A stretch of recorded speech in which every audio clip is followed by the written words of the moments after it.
اللہ کے نبی علیہ السلام نے احد پہاڑ کے پاس ایک چھوٹی سی ٹکڑی ہے جس کو جبل الرماد کہتے ہیں، آقا علیہ السلام نے 50 تیر اندازوں کو وہاں پر کھڑا کیا تھا اور آقا نے فرمایا تھا جب تک میں نہ کہوں تم یہاں سے ہٹنا نہیں، لیکن ان سب نے اپنی مرضی سے ہٹنے کا فیصلہ کر لیا تھا، اس لیے انہوں نے سوچا یہ آقا کا حکم تھا صرف جنگ کے جاری رہے تک، اب جنگ ختم ہو گئی، اب ہٹ جانا چاہیے۔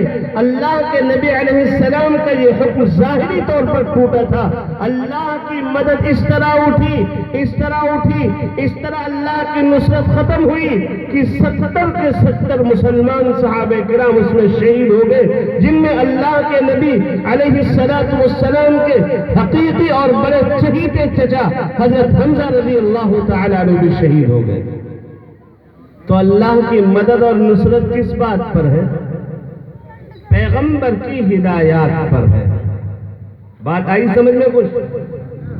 نبی کی ہدایات ہماری زندگی میں داخل ہو، خدا کی قسم اللہ کی مدد آگے رہے گی، اور اللہ مدد کرنے پر آ جائے دنیا کی کوئی طاقت ہمیں مٹا نہیں سکتی۔ آج ایسا محسوس ہوتا ہے کہ اللہ ہم سے روٹھا ہوا ہے، ہمارا رب ہم سے ناراض ہو گیا ہے۔ اب آپ کے صاحب اللہ کیسے ناراض ہو گیا؟ سنو، حضور اکرم صلی اللہ علیہ وسلم کے زمانے سے پہلے کے واقعات، اس سے پہلے حضور سے پہلے جو بنی اسرائیل تھے ان کو مسلمان کہا جاتا تھا۔ یہ مسلمان کا لفظ حضرت ابراہیم علیہ السلام سے ایجاد ہوا ہے۔ هُوَ سَمَّاكُمُ الْمُسْلِمِينَ، یہ اس وقت سے مسلمان کا لفظ نکلا ہے۔ تو حضور اکرم صلی اللہ علیہ وسلم کی آمد سے پہلے یہودی مسلمان کہے جاتے تھے۔ اس وقت کے مسلمانوں کی پوزیشن کیا تھی؟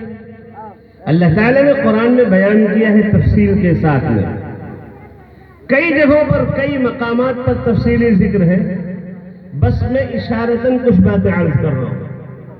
اللہ نے فرمایا ثم انتم هؤلاء تقتلون انفسكم وتخرجون فريقا منكم من ديارهم، پھر تم اے لوگوں، یعنی اس زمانے کے مسلمانوں کے بارے میں کہا جا رہا ہے، حضور سے پہلے کے مسلمانوں کے بارے میں، تم لوگوں کے اندر ایسے ایسے گناہ آ گئے، تم قتل کرتے ہو، ناحق دوسروں کی مدد کرتے ہو، حق والوں کا ساتھ نہیں دیتے، اور پھر کچھ اچھائیاں بھی تمہارے اندر ہیں، لیکن اکثریت میں بگاڑ پیدا ہو چکا۔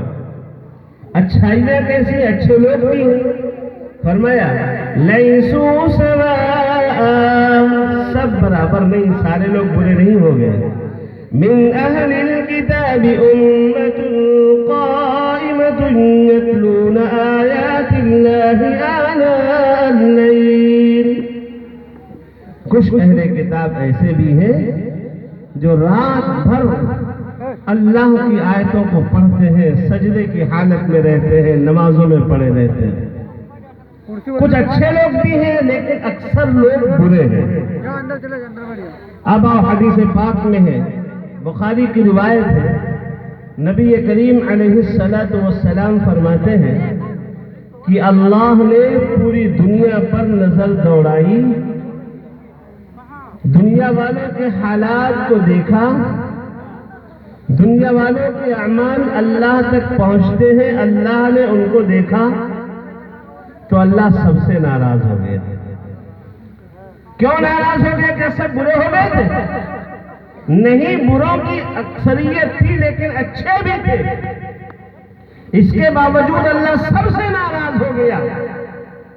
اور اللہ جب ناراض ہوا تو کیا پوزیشن ہوئی تھی؟ آپ اندازہ لگاؤ، اللہ کے ناراضگی کے بعد پوزیشن یہ ہوئی تھی مکہ مکرمہ میں دشمنی، نفرت، عداوت اس طرح پھیل گئی تھی کہ باپ اپنی سگی بیٹی کا دشمن تھا، ماں جس نے 9 مہینے تک بڑی مشقت کے ساتھ اپنے پیٹ میں بچے کی پرورش کی ہے، اگر لڑکی ہوتی تھی تو ماں دشمنی ادا کرتی تھی، باپ اور ماں مل کر ان دونوں کو زندہ دفن کر دیتے تھے۔ یہ نفرت کس بنیاد پر پیدا ہوئی؟ یہ نفرت پیدا ہوئی اس زمانے کے مسلمانوں نے جب اپنا رشتہ اللہ سے توڑا اور زندگی کا اکثر حصہ ان کا نافرمانیوں میں گزرنے لگا، اللہ سے تعلق کمزور ہوا تو اللہ نے اس طرح کی نفرت ڈال دی تھی ان میں۔ اللہ کا خود فرمان ہے اَفَتُؤْمِنُونَ بِبَعْضِ الْكِتَابِ وَتَكْفُرُونَ بِبَعْضٍ، آدھی بات تم مانتے ہو اور آدھی بات نہیں مانتے ہو۔ فَمَا جَزَاءُ مَن يَفْعَلُ ذَلِكَ مِنكُمْ إِلَّا خِزْيٌ فِي الْحَيَاةِ الدُّنْيَا، تو جو تم میں ایسا کرے، یعنی آدھی شریعت مانے اور آدھی شریعت نہ مانے، اس کی سزا اور اس کا بدلہ اور کیا ہو سکتا ہے سوائے اس کے کہ دنیا میں اس کو ذلیل کیا جائے۔ یہ اللہ کہہ رہا دنیا میں ذلیل کیا جائے۔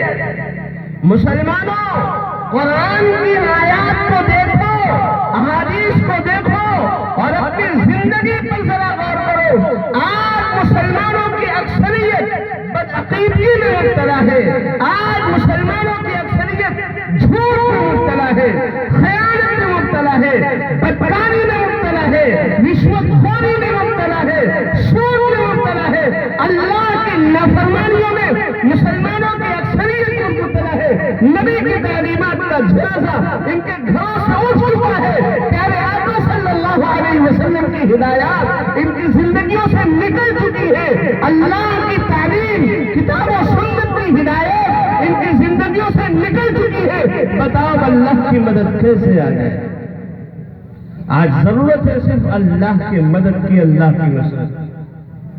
آج ان فتنوں میں ہم یہ ہرگز مطمئن ہو کر نہ بیٹھے کہ دنیا سے فتنے ختم ہو جائیں گے، پوری دنیا شانتی سے بھر جائے گی اور ہم اس طرح اگر چور ہیں چوری کرتے رہیں گے، جھوٹے ہیں جھوٹ بولتے رہیں گے، خائن ہیں خیانت کرتے رہیں گے، شرابی ہیں شراب پیتے رہیں گے، زانی ہیں زنا کرتے رہیں گے، بدکاری کرتے رہیں، ہم گناہوں میں ملوث رہیں اور اللہ کی طرف سے فیصلے ہو جائے۔ مسلمانوں، یہ آپ اگر سوچ رہے ہیں اس سوچ کو نکالیے اور یہ سوچیے اللہ کے نبی کی ہدایات پر مسلمان 800% کھڑا ہو جائے، اللہ کائنات کا نظام بدل دے۔ کائنات کا نظام تو اللہ کے ہاتھ میں ہے، دنیا کی کوئی طاقت کچھ نہیں کر سکتی۔ آپ کے صاحب اللہ کے نظام میں تو ہے، لیکن ہم دیکھتے ہیں فلاں نے کرا دیا، یہ سب شیطانی وسوسے، یہ سب شیطانی دھوکے۔ ہاں، کچھ آدمی نقصان پہنچا سکتا ہے ظاہری طور پر، لیکن اللہ کیا کہہ رہے ہیں؟ لَن يَضُرُّكُمْ إِلَّا أَذًى، کچھ بگاڑ نہیں سکتا کوئی۔ دنیا کے اندر سارے طاقت والے متحد ہو جائیں، بلکہ میں اس سے آگے بڑھ کر کہہ دوں سارے عمل کرنے والے یہ عاملین، جھاڑ پھونک کرنے والے سارے کے سارے محدثین یہ متحد ہو جائے کسی کی جان لینے، خدا کی قسم زندگی اور موت، بیماری اور شفا سب اللہ نے اپنے ہاتھ میں رکھا، اللہ کے اپنے اختیار میں۔ نمرود جیسا ظالم اور جابر بادشاہ اللہ نے اسے ختم کیا کہ نہیں ختم کیا؟ بنی اسرائیل میں ایک شخص تھا، اس طرح ایک شخص تھا بنی اسرائیل میں، قرآن پاک میں اللہ تعالیٰ نے اس کے حالات کو بیان کیا ہے۔ غالباً نام تھا بلعم ابن باعورہ، جو بد دعا کر دیتا تھا تو یقیناً لوگ ہلاک ہو جاتے تھے۔ وہ اللہ کا نیک بندہ تھا، کچھ دنوں تک نیک رہا، لیکن کچھ لوگوں نے اس کو تیار کیا. جب تیار کیا کہ کیا کرو گے تم؟ کہا اتنا پیسہ دیں گے، اتنی رقم دیں گے. تم موسیٰ علیہ السلام کے خلاف بد دعا کرو. اللہ والا کوئی ہو کر تو دیکھے. ساری دنیا بد دعا کرنے پر آ جائے، خدا کی قسم کچھ نہیں دکھتے. بلعام ابن باورا جو بد دعا کرتا ہے واقعی ہلاک ہو جاتا ہے انسان، لیکن موسیٰ علیہ السلام کے خلاف اس نے ہاتھ اٹھایا بد دعا کرنے کے لیے. قرآن پاک کبھی اگر پڑھنے کا موقع ملے سورہ اعراف میں 90 پارے میں پڑھیے گا. وَاتْلُ عَلَيْهِمْ نَبَأَ الَّذِي آتَيْنَاهُ آيَاتِنَا فَانْسَلَخَ مِنْهَا فَأَتْبَعَهُ الشَّيْطَانُ. اللہ تبارک و تعالیٰ نے اس کو بیان کیا. ہم نے کچھ آیات دی تھی، ان کو پڑھ کر یہ دعا کرتا تھا، ہم قبول کر لیتے تھے، لیکن اس نے ان کی لاج نہیں رکھی. تو پھر ہم نے کیا کیا ہے اس کے ساتھ؟ اس نے موسیٰ علیہ السلام کے خلاف ہاتھ اٹھایا، بڑی کوشش کی بد دعا کرنے کی، لیکن زبان سے وہ الفاظ نکلے نہیں. آخرکار اللہ نے اس کے اوپر عذاب کیا بھیجا؟ فرمایا فَمَثَلُهُ كَمَثَلِ الْكَلْبِ. اس کی مثال کتے کی طرح ہو گئی. إِن تَحْمِلْ عَلَيْهِ يَلْهَثْ أَوْ تَتْرُكْهُ يَلْهَثْ. کتے کا کام کیا ہوتا ہے؟ کتے کو دوڑاؤ خوب دور تک، پھر رکے گا تو ہانپے گا. اچھا دوڑ کر ہانپنا یہ تو انسانوں کی بھی عادت ہوتی. دوڑ گئے تو اگر کچھ بدن میں کمزوری ہے، دفاعی اعتبار سے دفاعی نظام کمزور ہے تو انسان بھی ہانپتا ہے. لیکن کتے کی ایک عادت اور بھی ہوتی ہے، وہ خاموشی سے بیٹھا، آپ کھڑا کرو گے تب بھی ہانپے گا. اور تترکہ یلہث، اسے چھوڑ دو، نہ دوڑا، کچھ نہ لا دو، تب بھی کتا ہانپتا رہتا ہے. بالکل اللہ نے یہ بیماری اس کے اندر لگا دی. اس بیماری میں اللہ نے اسے گرفتار کیا. تو اللہ والا ہو کر تو دیکھیں انسان، رشتہ اللہ سے جب مضبوط ہوتا ہے کائنات کی ساری طاقتیں کمزور دکھائی دیتی. بتاؤ اللہ کے بعد موجودہ دور میں جو انسانوں میں طاقت ہے، انسانوں کی طاقت سورج اور چاند سے زیادہ ہے. سورج اور چاند سے زیادہ ہے. انسانوں کی طاقت تو اس طرح ہے کہ 5 لوگ اسے پکڑنے تو ڈر جاتے ہیں. یہ ہے انسانوں کا حال. اور سورج کی طاقت کیا ہے؟ ہزاروں کلومیٹر دور اکیلا سورج نکلتا ہے اور اپنی گرمی سے، اپنی تپش سے اور اپنی روشنی سے دنیا کو فیض پہنچاتا ہے. اور دنیا میں اچھے اچھے نگاہ والوں کی یہ اوقات نہیں ہے کہ دوپہر میں سورج کی آنکھ سے آنکھ ملا سکے. لیکن سورج اپنی پوری طاقت کے ساتھ شام کو غروب بھی ہو جاتا ہے. ہو جاتا ہے کہ نہیں ہو جاتا؟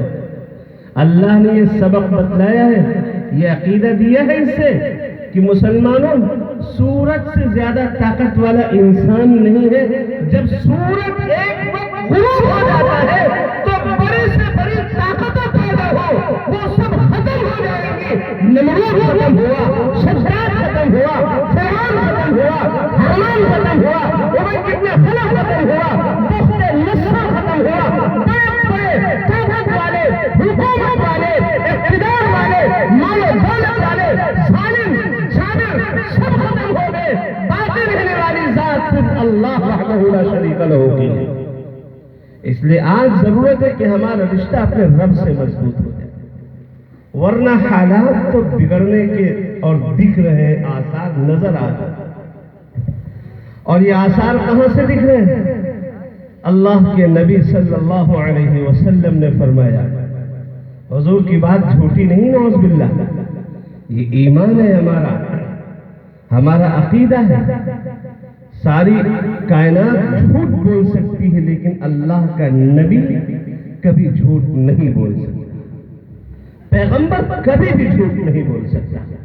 پیغمبر کبھی بھی کوئی گناہ نہیں کر سکتا. یہ اللہ کی طرف سے حفاظت ہوتی ہے پیغمبر کی. پیغمبر علیہ السلام فرماتے ہیں، سیدنا حذیفہ ابن الیمان رضی اللہ تعالی عنہ راوی، اللہ کے نبی کے رازدار صحابی ہیں، کہتے حدثنا رسول اللہ صلی اللہ علیہ وسلم حدیثین رأیت احدہما وانا انتظر الاخر. اللہ کے نبی علیہ الصلوۃ والسلام نے مجھ سے دو باتیں بیان کی تھیں. ایک بات تو میں نے دیکھ لی اپنی نگاہوں سے، لیکن دوسری کا انتظار کر رہا ہوں. جو میں نے اپنے آنکھوں سے دیکھی وہ ایمان اور امانت داری دلوں میں ڈالے جانے کے متعلق ہے. اللہ نے ایمانداری دلوں میں ڈال دی، سب ایماندار ہو گئے. لیکن امانت اٹھنے کے بارے میں وحدثنا عن رفع الامانت، آقا نے بیان کیا تھا کہ امانت ایسے اٹھ جائے گی. کیسے؟ آدمی سوئے گا، صبح کو جب اٹھے گا تو اس کے دل کے اوپر سب نکل جائے گا، دل بالکل خالی ہو جائے گا. جیسے ایک نشان ہوتا ہے اس طرح نشان ایمان کا باقی رہے گا اور دل صاف ہو جائے گا. اور پھر جب سوئے گا تو دل اور زیادہ صاف ہوگا. جیسے بدن میں چھالے پڑ جاتے ہیں، آبلے پڑ جاتے ہیں کہ اوپر دل تو رہا ہوتا ہے کہ گوشت ابھرا ہوا ہے، لیکن اگر آپ سوئی چبھوئے تو اندر کچھ نہیں ہوتا. اسی طرح اوپر سے دکھے گا، داڑھی سے، ٹوپی سے، جبے سے، قبے سے، کرتے سے، پاجامے سے، یہ صاحب مسلمان ہیں، یہ مومن ہیں، یہ قرآن والے، نبی والے، اللہ والے، رسول والے، لیکن خدا کی قسم ان کا دل ایمان سے خالی ہو چکا ہوگا، کچھ بھی نہیں باقی رہے گا. اللہ کے نبی علیہ السلام نے فتنوں کے بیان کرتے کرتے اس طرح بھی فرمایا تھا، بادروا بالاعمال فتنا کقطع اللیل المظلم. لوگوں ان فتنوں کے، آزمائشوں کے، اللہ کے عذاب کے آنے سے پہلے پہلے جلدی سے جلدی عمل کر لو. ابھی سویرا ہے، ابھی عمل کا موقع ہے، عمل کر لو، عمل کر لو، ورنہ حالات تو ایسے آئیں گے کہ آدمی شام کو مسلمان ہوگا اور صبح ہوتے ہوتے کافر ہو جائے گا. صبح کو مسلمان ہوگا اور دن بھر میں اس کے ایمان کا جنازہ نکل چکا ہوگا. آقا نے فرمایا تھا عمل کر لو، عمل کی ترغیب دی تھی آقا نے. ابھی سویرا ہے، ابھی غنیمت ہے، ابھی موقع ہے، ورنہ جب حالات پیدا ہوں گے تو عمل کرنا اتنا دشوار ہو جائے گا جیسے اپنے ہاتھ کے اوپر جلتا ہوا دیکھتا ہوا انگارہ لینا دشوار ہوتا ہے، ایسے عمل کرنا دشوار ہو جائے گا. میرے بزرگوں اور دوستوں، آج فتنے اس طرح پیدا ہو چکے ہیں، ایسا لگتا ہے تسبیح کا دھاگا ٹوٹ گیا ہے. اب دندانے فتنوں کی طرح لگاتار گرتے جا رہے ہیں. آج یہ مصیبت، کل وہ مصیبت، پرسوں وہ مصیبت. شاید ان فتنوں کے بارے میں اللہ کے نبی علیہ السلام نے اللہ سے دعا کی تھی اور پیغمبر مستجاب الدعوات تھے. آقا نے دعا کے دوران یہ بھی فرمایا تھا، اللہم انی اسألک فعل الخیرات وترک المنکرات وحب المساکین وإذا اردت بقوم فتنہ فتوفنی غیر مفتون. اے اللہ کے نبی کی ان دعاؤں میں ہمیں بھی شامل فرما. اللہ کے پیغمبر نے دعا کیا کی ہے، اے اللہ اچھائیوں کی توفیق دیجیے، برائیوں سے بچنے کی توفیق دیجیے، مسکینوں سے محبت کرنے والا مزاج پیدا کریے. اور پھر کیا فرمایا، اے اللہ اگر آپ کسی قوم کو فتنے میں ڈالنے کا ارادہ کر لیں تو فتنے میں ڈالنے سے پہلے پہلے مجھے موت دے دیجیے تاکہ ان فتنوں سے بچ کر ایمان کے ساتھ، اعمال کے ساتھ آپ کے دربار میں حاضر ہو جائے. میرے بزرگوں، ہمارے پاس اس وقت سب سے بڑی دولت ایمان کی ہے، بس اور کچھ نہیں ہے، اور کچھ بھی نہیں ہے. اگر فتنوں کے زمانے میں آپ ایمان بچا لیں گے، خدا کی قسم دنیا سے اللہ 10 گنا بڑی جنت ادا کرے. اور 10 ہی نہیں، یہ تو مختصر سی بات ہے.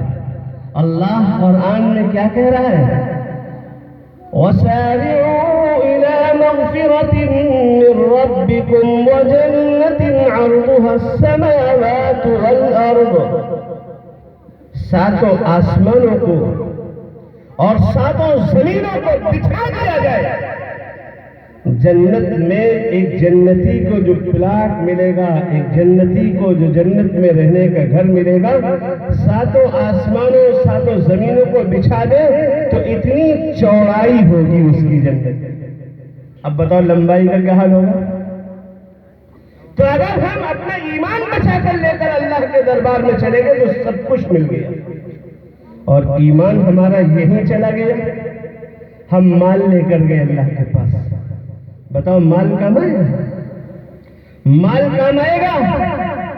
مال ہم بیمار ہو جاتے ہیں تو ہمارے اولاد تو ہمارا ساتھ دے دیتے ہیں، ہمارے بیٹے ہم کو ہاسپٹل تک پہنچا دیتے ہیں، مال دنیا میں بھی ساتھ چھوڑ دیتا ہے، لیکن وہاں کی پوزیشن کیا ہوگی؟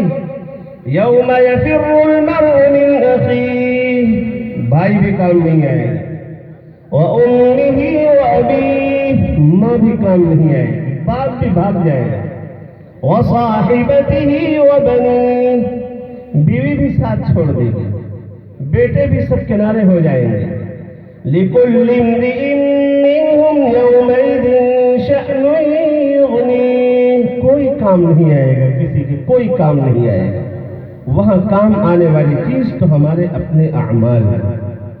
اس لیے خدا کے واسطے مسلمانوں ہم اپنا رشتہ اپنے رب سے مضبوط کر لیں۔ آج ہم اللہ سے بالکل کٹ گئے، اللہ سے دور ہو گئے۔ اللہ کا منادی پکارتا ہے نا، روزانہ پکارتا ہے، بار بار پکارتا ہے، کبھی تو جھٹکا لگتا ہے، احساس ہوتا ہے، لیکن جیسے حالات نارمل ہوتے فوراً احساس ہمارا مر چکا ہوتا ہے، ہمارا ضمیر مردہ ہو چکا ہے بالکل، جیسے لاک ڈاؤن لگنا ہوا، لوگ مسجدیں آباد کرنے لگے، ارے مسجد بھاگو جلدی بھاگو، اور پھر جیسے نارمل ہوئے حالات پھر دور ہونے لگے۔ یہ ہمارے ضمیر کا حال ہے۔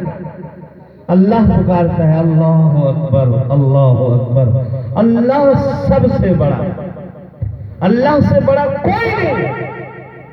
یہ اللہ نے یہ نہیں کہا اللہ کبیر، اللہ بہت بڑا ہے، بہت بڑے میں تو یہ بھی ہو سکتا ہے کوئی اس سے بھی بڑا ہو، لیکن اللہ کیا کہہ رہا ہے؟ اللہ سب سے بڑا ہے، سب سے بڑا، سب سے بڑا، سب سے بڑا، 4 مرتبہ شروع میں کہا گیا اللہ سب سے بڑا ہے۔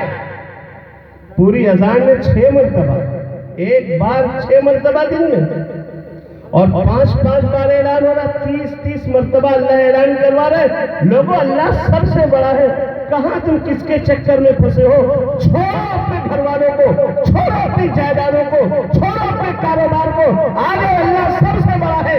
تم کو روزی کھیت سے نہیں ملتی، اللہ دیتا ہے، تم کو روزی تجارت سے نہیں ملتی، اللہ دیتا ہے، تمہاری حفاظت فلاں نہیں کرتے، اللہ کرتا ہے، تمہاری زندگی کا مالک اللہ ہے۔ آؤ اللہ سب سے بڑا ہے، اس کے سوا کوئی نہیں ہے جس کے سامنے ماتھا ٹیکا جائے، پیشانی جھکائی جائے۔ آؤ حی علی الصلاح حی علی الفلاح، آؤ نماز پڑھ لو، نماز پڑھو گے تم کامیاب ہو جاؤ۔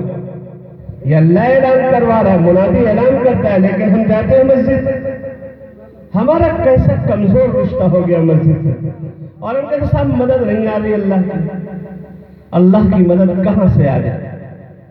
ایک حدیث میں ہے، حضور اکرم صلی اللہ علیہ وسلم فرماتے ہیں اذا كذب العبد تباعد الملائكة عنه ميلا من نتن ما جاء به، جب بندہ جھوٹ بولتا ہے تو جھوٹ کی وجہ سے اس کے منہ سے بدبو نکلتی ہے، فرشتے 1 میل دور بھاگ جاتے ہیں۔ غزوہ بدر میں جو مدد آئی تھی، فرشتوں کے بیچ میں اللہ نے، صحابہ کرام کے بیچ میں اللہ نے فرشتوں کو بھیجا تھا۔ آپ سچ بتاؤ اگر وہاں کوئی جھوٹ بولنے والا صحابی ہوتا تو فرشتے باقی رہتے؟ حدیث میں اللہ کے نبی فرماتے ہیں کہ فرشتے 1 میل دور بھاگ جاتے ہیں، اور یہ ہمارے جھوٹ کا حال ہے۔ آقا کیا فرماتے ہیں؟ انا سعید ببیت، میں جنت میں ایک عالی شان محل کی گارنٹی لیتا ہوں شخص کے لیے۔ کس کے لیے؟ بتاؤ، اللہ کے نبی کی گارنٹی پر اتفاق ہے کہ نہیں؟ جنت پہ جانا چاہتے صرف ایک بات حضور نے بیان کی ہے، اگر ایک بات پر عمل کر لیں اللہ کے نبی کی گارنٹی انشاءاللہ جنت میں عالی شان محل ملے گا۔ صرف ایک بات، کیا؟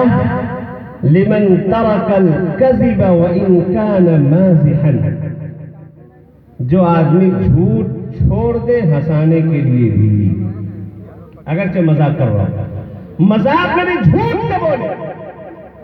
آقا ایک روایت میں فرماتے ہیں ویل، ایسا شخص برباد ہو جائے جو جھوٹ بیان کرے، مقصد یہ ہو کہ لوگ ہنس لیں، اس مقصد سے اگر کوئی جھوٹ بولتا ہے وہ برباد ہے۔ یہ ہمارے نبی نے فرمایا، اور ہم ہیں کہ جھوٹ تجارت میں بھی جھوٹ، گھر میں بھی جھوٹ، باہر بھی جھوٹ، بچوں سے جھوٹ، باپ سے جھوٹ، ہر جگہ پر جھوٹ کی عادت پڑ گئی۔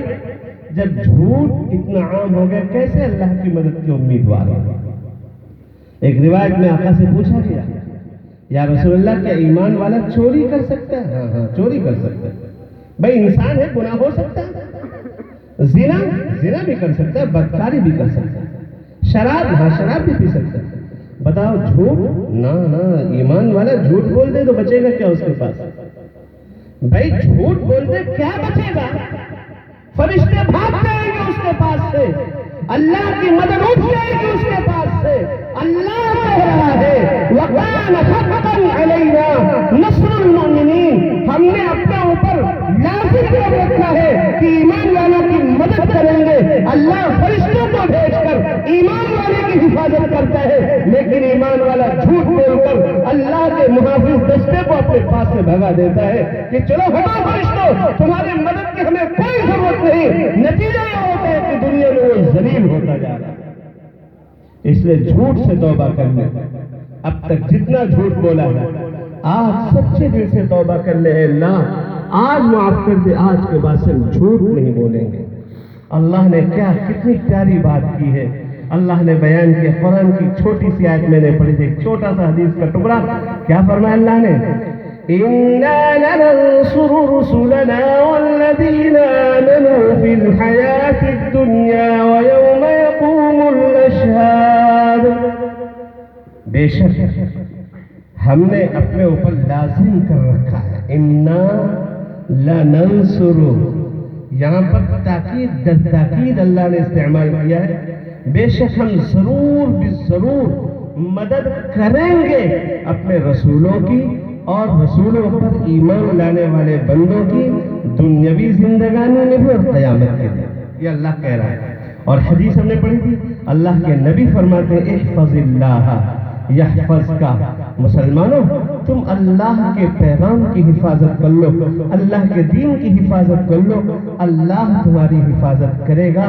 اور آقا اور سمجھاتے ہوئے بھی فرماتے ہیں اذا استعنت فاستعن باللہ اذا سألت فاسأل اللہ، جب مانگنا ہو اللہ سے مانگ لیا کرو، رو کر اللہ دے دے گا، جب مدد چاہنا ہو اللہ سے مدد مانگ لیا کرو۔ اور آقا پھر کیا فرما رہے ہیں؟ ہمارے نبی کا فتویٰ ہے، کسی مسلک والے کی بات میں نہیں کر رہا ہوں کہ کسی دیوبندی نے کہا، بریلوی نے کہا، اہل حدیث نے کہا، نہیں، آپ سب کی باتوں کو دیوار پر ماریے، سنیے امام کائنات جناب محمد الرسول اللہ صلی اللہ علیہ وسلم کا فتویٰ۔ آقا سمجھا رہے ہیں سیدنا عبداللہ ابن عباس کو، بیٹا کان کھول کر سن لے، یہ ہمارے نبی سمجھا رہے ہیں، بیٹا کان کھول کر سن لے، ساری دنیا مل جائے تجھے نقصان پہنچانے کے لیے اور اللہ نہ چاہے ساری دنیا تیرا کچھ نہیں بگاڑ سکتی، اور بیٹا یہ بھی سن لے اللہ تجھے نقصان پہنچانا چاہے ساری دنیا مل جائے، نقصان دفع کرنے کے لیے ساری دنیا ہٹا نہیں سکتی، جو کچھ کرتا ہے اللہ کرتا ہے۔ اللہ ہم سب کو عمل کی توفیق عطا فرمائے، آمین۔ وآخر دعوانا ان الحمد للہ رب العالمین۔